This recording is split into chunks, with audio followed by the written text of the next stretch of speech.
Little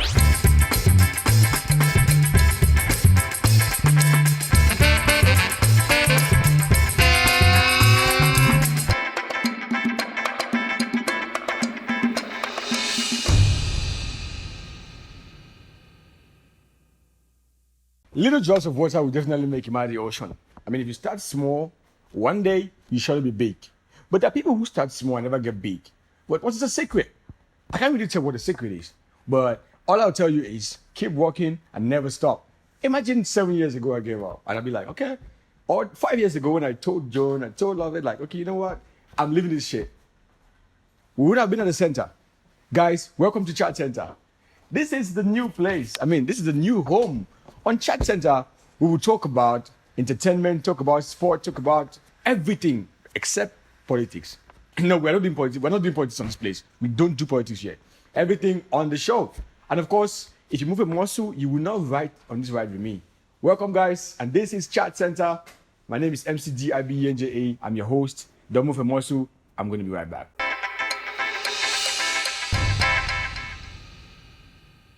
Now, the Mount Cameroon Race of Hope. Yeah, the Race of Hope, as it used to be called, because there was hope in it. But right now, I don't know if there's hope anymore in that race. Of course, the race is no longer called Mount Cameroon Race of Hope. It's just a Mount Cameroon race. Because after Guinness left that race, things have changed. The first race was in 1973, but the first Race of Hope was in 1995 under Guinness. And trust me, everybody who was in Boya at that time could testify that this race was excellent. The ambience around the race. But these days, the worst has been from 2019, 2021. Due to the crisis, the turnout has been really slow. But this year saw a change. Like, the turnout was great, but there was something peculiar about this year. Now, taxes were automatically implemented. When I talk about taxes, like, winners' cash prize was slashed because of taxes. This is a similar situation that happened in 2006. And in 2006, the reason why this was done, instead of 10 million, there was a 25% reduction because, in quotes, there wasn't enough funds to run the entire organization. And this year, what we get is that the winners got 8.5 instead of 10 million. And the whole reason is because of tax. Now, how much do you take? I need people who are in this tax business to help me do this shit. I need people who are in this tax business to help me do the calculation. How much are you supposed to pay in tax again? So I do 38 kilometers, almost about 25 miles. In how many hours? 10 million you're supposed to give me. I come back. I have no idea. You give me 8.5 million and you tell me that it's because of tax that 1.5 has been slashed out. What is going on? I think Guinness should look for a way to come back to the show. I mean, they should. Now, away from the Race of Hope, still in sports. I love this country when it comes to sport because we have always exceeded when it comes to sport. We're Africa's giant in sports. Like, whether you like it or not. Other people are African giants when it comes to other things, but we're African giants when it comes to sports. Cameroon is African giant when it comes to the UFC. Cameroon is African giant when it comes to football. And let's talk about the UFC. Richard Bona fired shots at francisngannou for complaining too much about the UFC, about contracts. He says that is why they are called contracts, dummy. Yeah. You all understand that francisngannou received lower than he could receive at the UFC in the fights that he has been having since he got into the UFC. But now this dude has taken upon himself to fight for reforms in the UFC. But our Cameroonian turned Ghanaian Richard Bona says that dude should stop complaining. I mean, I might be into the system. I might get into a corrupt system, and I discover that it's corrupt. And I try to fight for reforms for other people who are getting into the system. Is it a problem? I don't look at it like a problem. I mean, Ngannou has a right to fight for reform for other fighters, Cameroonians, Nigerians, Africans, because compared to what other fighters are receiving, this guy received really low. So if he's fighting for reforms, it mustn't be for him, but for the entire UFC or Africans who are joining the UFC. And why should Richard Bona fire shots at Ngannou? Well, we know this guy, Richard Bona. Dished Cameroon, dumps his Kanoa or his outdoor awards into the trash. Everything about Cameroon, every other Cameroonian has been zero in his eyes.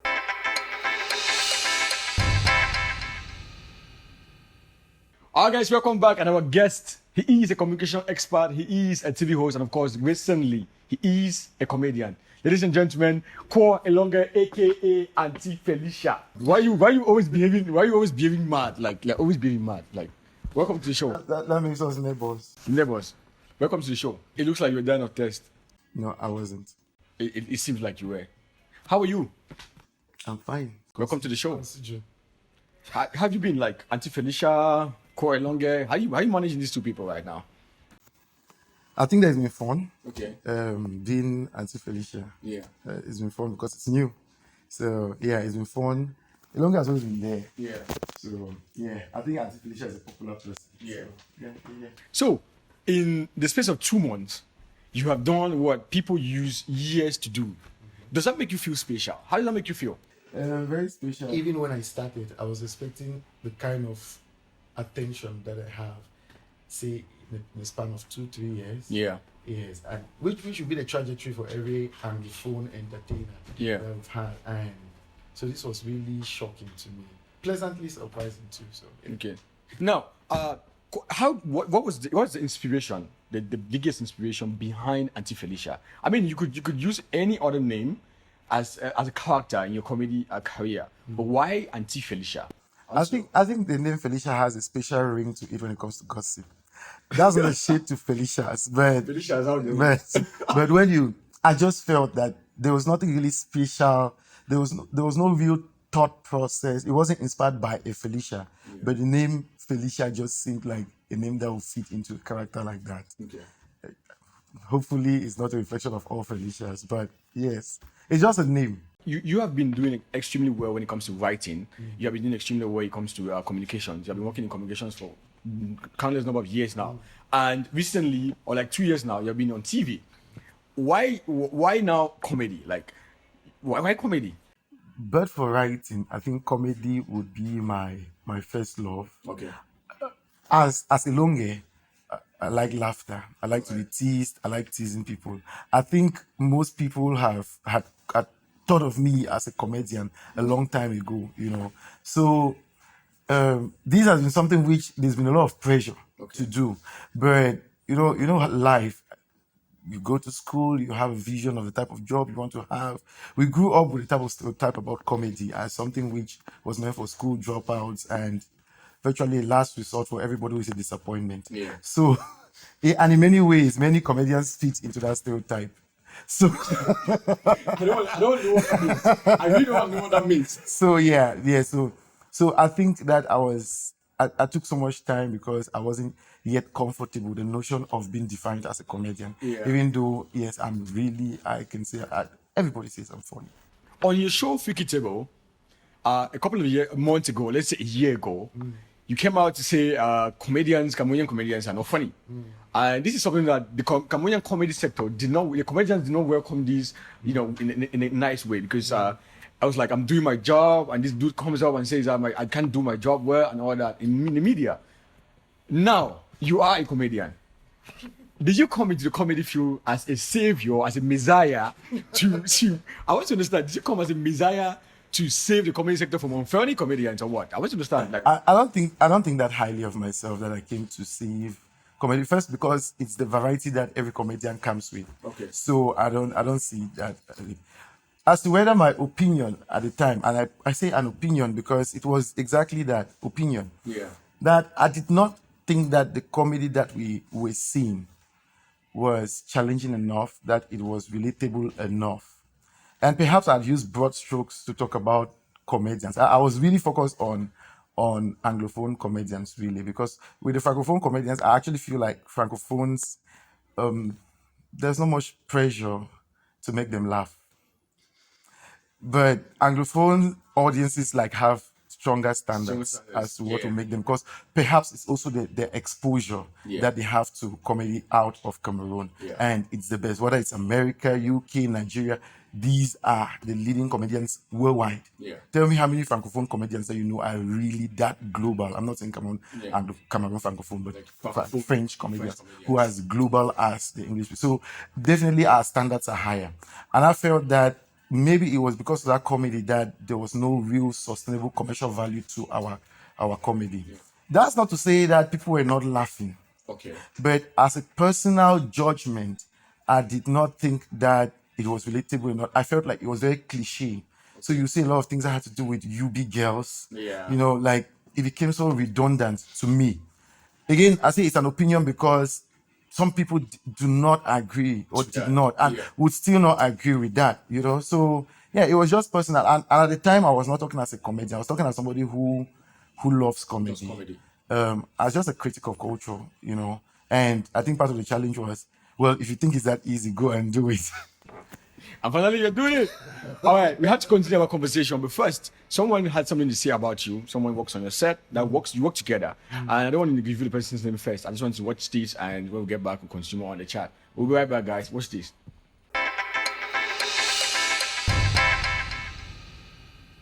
Hello guys, my name is Marilyn Debbie, aka Mama Hot Chili. So far so good. It has been a very good experience working with Auntie Felicia.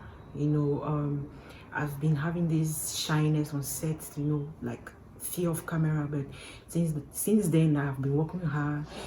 It has been so easy for me, like to actually work with cameras, because this is so far I have gone for an interview. That was my first TV show, and everything was so perfect. And apart from that, she's a very nice person, in quotes yeah, very nice, so easy to go with. Like, you don't stress with her when you're on set, and she's so understanding. So it has really been a good experience, and so far so good. I love working with her, and I will always like working with her, and I will continue working with her. Kudos to Auntie Felicia. I love her. Welcome back, guys. So, how do you think, or what do you think about the video you just watched? Debbie. Really.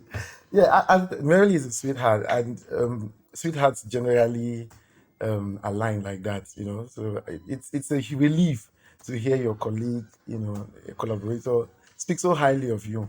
Yeah, so I also have very strong opinions about her, and nice opinions. Exactly what I was going to ask now. Like, the people you have been working with. Like, we see your comedy, you have new faces, people we've never seen around before. Unlike other comedians who want to maybe partner or collaborate with other entertainers who have been there for a long time. You go in for these no names and no faces. Is that part of the strategy, or what's that? Yeah, it's part of it. It's also part of my corporate social responsibility. Well, I've always believed in the fact that there is no limit to talent that you will find, but that it's always the opportunity that is lacking. Okay. And to me, I always also believe that the bottom line is as important as, you know, the celebrities. How do people become that if the opportunity is not given to them? So I really shy away from working with establishing names. First, because then even your own talent becomes interpreted through the lens of their celebrity. So if you're succeeding, people might think you're succeeding because you're collaborating with this person. And I did not want that to cloud my art. The second thing is I realized that there was this basket of talents out there who would never traditionally, I would say I call myself and all of the people I work with as rejects. You know, it's like an album of rejected songs that becomes a hit album. And so these are people whom I have so much respect. For their art especially. They are so hardworking, so devoted. What I just want is that they share this platform and use it to the best of their advantage to build their own brands. Yes. Now, you have brought something different in the Anglophone comedy sector. We have mostly seen Cameroonian brands work with French comedians, but it's never there's limited of those kind of brands working with English comedians. But in a sort of 2 months, we've seen you work with massive, huge brands. Is this because you have some kind of a marketing and communication background, or what's that thing that you're doing right? You think you're doing right that other comedians are not doing, that brands are coming for you? I think that brands generally want to work with people who can reach a cross section of their market. Auntie Feli, in the creation of that character, is very relatable across all demographics. So whether it's mothers, fathers, you know, everybody can relate. It is devoid of vulgarity, explicit sex, stereotyping, and all of those things. So obviously, I think brands will want to. But also there's a strong marketing machinery there. For a very long time, I mean, a brief history. I've worked in the corporate world. I've worked also with the government for 11 years. I've created so much network that it has come to pay at this time. I've also been in the media for long, which means that I've done so much to build the network that I need. But I think that the bottom line is that in conceiving the character, I was very intentional about how marketable the character would be. Yes. And I think maybe that's one of the things which, as comedians, as artists generally, we have to think a lot about. Yes. Auntie Felicia, is it are we going to be seeing what we have been seeing like all the time, or is there some form of like some new strategies they're going to bring up, some new characters, or some other things they're going to do? What are those new things? Okay, so Auntie Felicia is one of 4 characters that I had in mind. Okay. Not cross dressing but it's one of 4 characters that I had in mind. So, and in my mind, she was the least funny. You know, surprisingly, and I've not yet put out the other characters. I'm actually worried about putting them out because I don't know how the type of reception that Auntie Felicia has had. But in terms of the character trajectory of Auntie Felicia, there is so much that is left to be seen of her, because this is not one character that we stumbled on. It's a character that has been developed, and there's a character arc to that which we've not yet touched base with that character. We have very big plans for the character Auntie Felicia. I mean, I think that will unravel as we go. People will get to see more and see the layers that are there. You're almost at this point of being called a doctor. Dr. Elanga, guys, we're going to be calling you Dr. Elanga soon. And have you at one point, have you had people come tell you that? I mean, you're doing PhD and you're disgracing yourself. What's the scenario around that? I think when I started it, that was very embarrassing to a lot of people. It wasn't a dream for my family.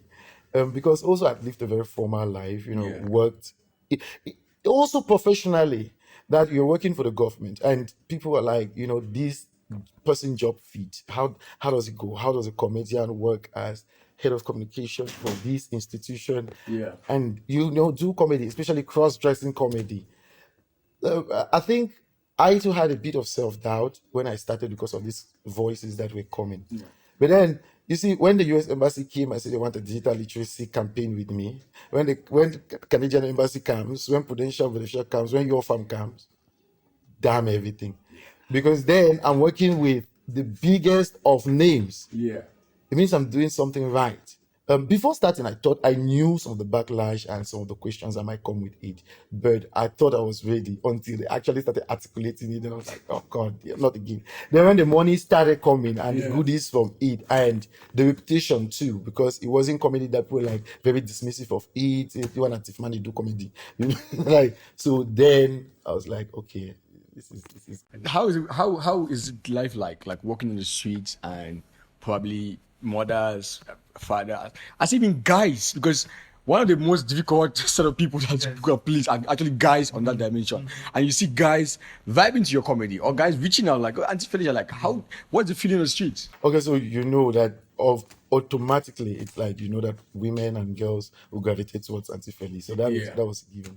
And they form the best fans, by the way, because they go crazy. Women, But it was really fascinating to me, the kind of love that even guys showed. You'll be surprised that almost all the brands I've worked with came from the recommendation of men. Okay. Almost all. So it was a huge relief to see how progressive society is becoming. Yeah. But also I think people are able to judge that this is fundamentally comedy. Yeah. Yeah, so they're able to make the distinction between the Longe and Auntie Felicia, and they feel like this acting is really good. And so, as long as you want to laugh, go there. Yes, but about streets, first of all, I don't move along the streets. Like I'm the Beyonce of Cameroon. No, when I said street, I don't know. When I said street, I'm telling you that I don't move along the streets. No, you're not telling me. I'm telling you. I'm asking you a I'm question. informing you. I not come to your show for you to declass me. No, I'm not declassing you. I'm just telling you that the streets, and you know what I'm talking about. So, but when I go to the street, I get attention. The few times I go on the street.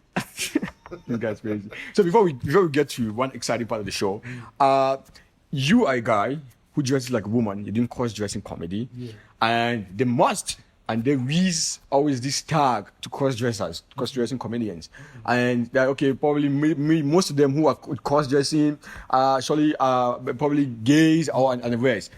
Have you faced some of these encounters, and how do you handle them?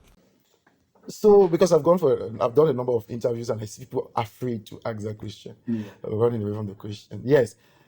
First, I think that supposedly I were gay, that would not make me funny. Yeah. That would not automatically make my comedy funny. Of course. So we are talking about being funny.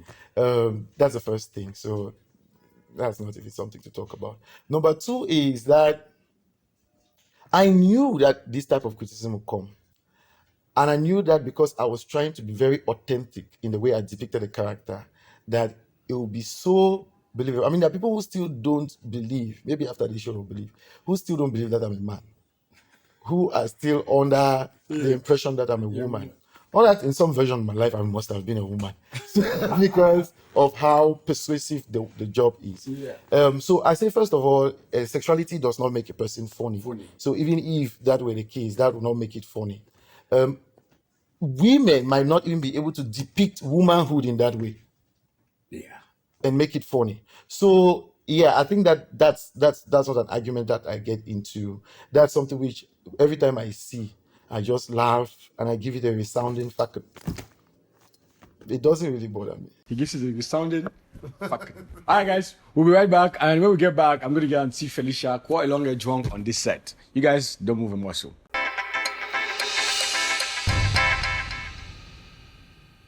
Welcome back, guys, and it's time to get Auntie Felicia drunk. First, give me your maison. Yeah. So I have a series of questions I'm going to ask you. I have 5 questions, and probably you have 5 questions in your head too. So I'll ask you, if I ask you one question you don't get, you drink. I have 2 glasses here for you and I, my friend. So I'll ask you 5 questions. If you miss any of them, you drink.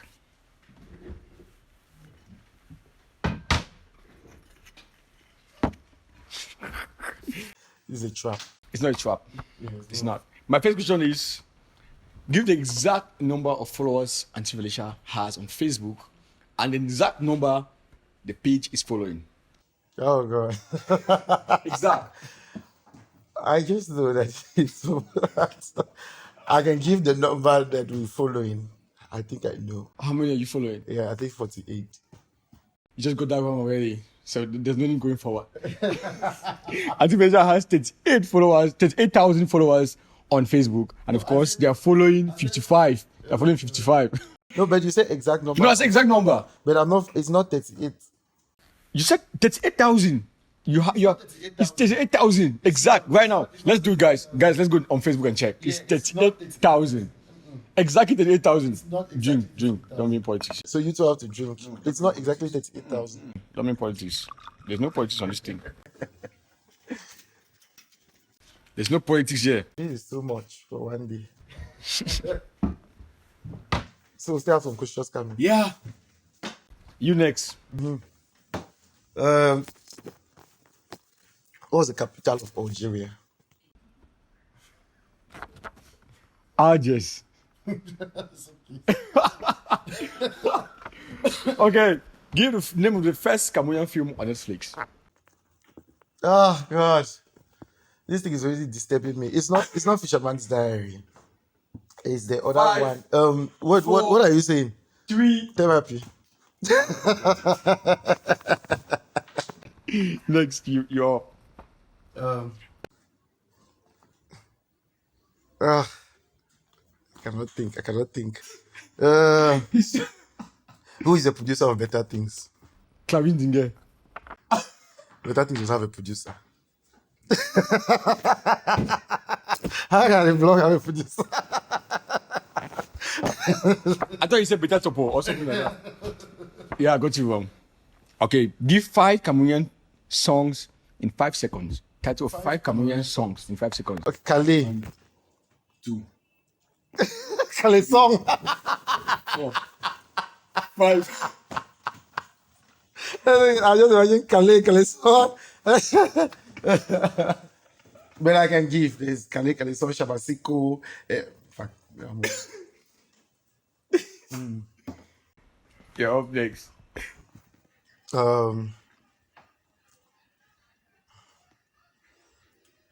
Give me oh God. 3 words for man. M-E-N. What's that 3 words?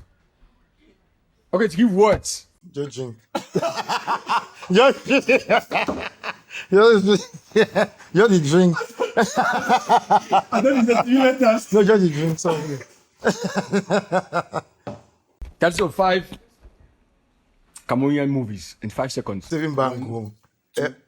You're shouting. You're shouting. 3. No. 7 Bango. Fisherman's Diary. Virgin Bleed. Love Trap. 5. It's 5 seconds already. Chill. No. It's 5 seconds. You are counting. The clock was supposed to be there. The clock is there. You cannot see it. Say, I cannot be talking you're talking. But I can name 50. Okay, but you didn't get it right yet. Now you're up. You're up next.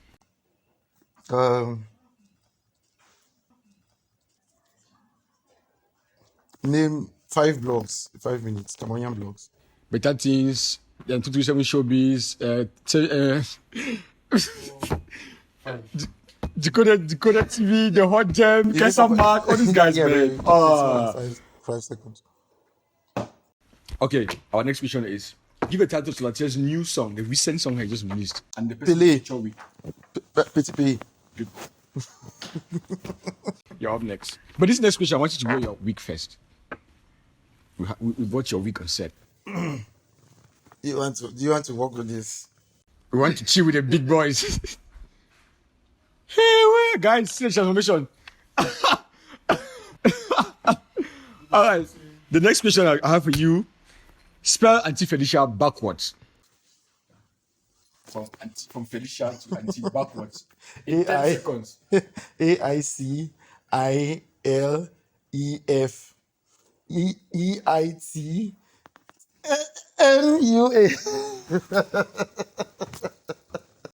Guys, I have a very intelligent guest today on the show. It's been great having a chat with you, Auntie Felicia, Ko Elanga. Thank you very much for being on the show. And any last words to say to whosoever out there? It's the time. So I want to thank you for having me on your show. I'm a very, very classy woman. Yes, Auntie. No with Docas, I know with Caro. You bring them for here. You see Caro Capo Banga Planty, Docas Caro Flags. Cool, I can't tell for they cannot have an interview like this. They cannot. So I want to encourage all of you watching. If you are better and see fish down for here. No, say if you catch it for here, shorter sauce. You already get my recipe. Any person I have the recipe, guys. In fact, they put it there. Subscribe to this channel. Follow the channel. Blessing them on 30 channel. So now follow them. Because for day, in fact, now the channel will put my shorter sauce. I'm a small sweet in Janga area. So catch you now. Guys, it's been good with us right here in the studio, and of course it's still Chat Center, and Chat Center always our guest for today, no other person but Auntie Felicia, Ko Elanga, aka Auntie Felicia. Thank you for being on the show, my friend, and you deserve this. Voila! See you guys next time on the show, and make sure you follow us on social media platforms. On Facebook, we're Chat Center. On Instagram, we're Chat Center, and of course on YouTube, we are The Sixth Studios. Let's ride on and have a nice time.